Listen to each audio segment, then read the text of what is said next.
अजितदादांच्या जाण्यानंतर अजूनही बारामतीकर या दुःखातून सावरलेले दिसत नाही। बारामती तालुक्यावर शोककळा पसरली असतानाच सध्या यात्रांचा हंगाम सुरू झाला आहे।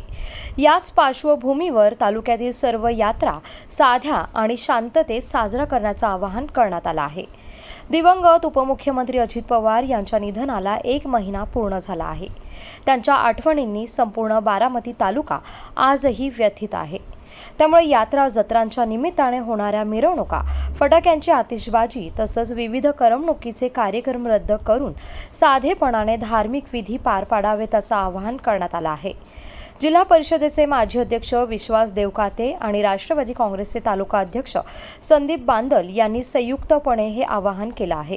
समाजातील सर्व घटकांनी या भावनिक परिस्थितीची जाणीव ठेवून एकात्मता आणि संवेदनशीलता दाखवावी असं त्यांनी नमूद केलं आहे। आदरणीय आमचे नेते, महाराष्ट्राचे भाग्यविधाते, विकास पुरुष आदरणीय दादा यांचा दुर्दैवी असा अपघाती मृत्यू झाल्यामुळे आम्ही सर्वजण दुःखात आहोत। त्या दुःखाला सर्वांनी साथ दिलेली आहे।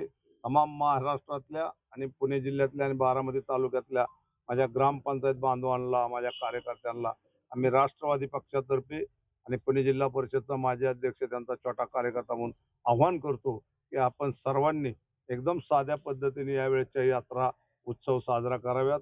आणि उत्सव साजरा करत असताना फक्त नैवेद्य, नारळ, देवाला प्रार्थना की दादांच्या चिरात्म्यास शांती द्या अशा पद्धतीचा कार्यक्रम करावा। वाजंत्री, गाजंत्री किंवा तमाशा किंवा डान्स बार कुठल्याही गोष्टीचा त्या ठिकाणी वापर करू नये अशा पद्धतीची आम्ही आव्हान केलेलं आहे, विनंती केलेली आहे। आणि त्याच पद्धतीने आम्ही आज निरावागज ग्रामपंचायततर्फे संपूर्ण गावात वृक्षारोपण करणार आहे अशा पद्धतीची घोषणा मी या ठिकाणी केलेली आहे। माझ्या वाढदिवसाचा 26 तारखेला गुरुवारीच कार्यक्रम असतो सालाबादाप्रमाणे, परंतु मी तोही सुद्धा मी सांगितलेलं आहे यावेळेस कुठेही माझा वाढदिवस मी साजरा करणार नाही। हे माझं नेता, माझं जे छात्र होतं, माझ्यावर जे आशीर्वाद होते, ज्यांनी मला घडवलंय ते आज या दुनियात राहिले नाहीत। त्यामुळे वाढदिवसाच्या निमित्ताने कुठंतरी गालबोट लावू नये। त्यामुळे त्यांच्या चिरात्म्याला शांती म्हणून मी त्या दिवशी देवाची पूजा करणार आहे आणि त्यांना श्रद्धांजली त्यांच्या आत्म्याला चिर शांती लागावं म्हणून सगळ्यांना आव्हान केलेलं आहे की माझा वाढदिवस साजरा करू नये आणि मी पण करणार नाही। आदरणीय अजितदादा पवार यांचं 28 तारखेला जे त्यांचं दुःखद निधन त्या ठिकाणी झालं आणि त्या दुःखाच्या सागरात आपण सर्वजण बारामतीकरच नव्हे तर संपूर्ण महाराष्ट्र त्या ठिकाणी दुःखाच्या सागरात त्या ठिकाणी बुडाला। आणि एक आपलं फार मोठं छायाचित्र आपल्यातून निघून गेलं आणि खऱ्या अर्थानं त्यांनी जे काम केलं होतं ते सर्वसामान्याला मानून त्या ठिकाणी सर्व समाजातील सर्व घटकाला बरोबर घेऊन जायचं काम त्यांनी त्या ठिकाणी केलं।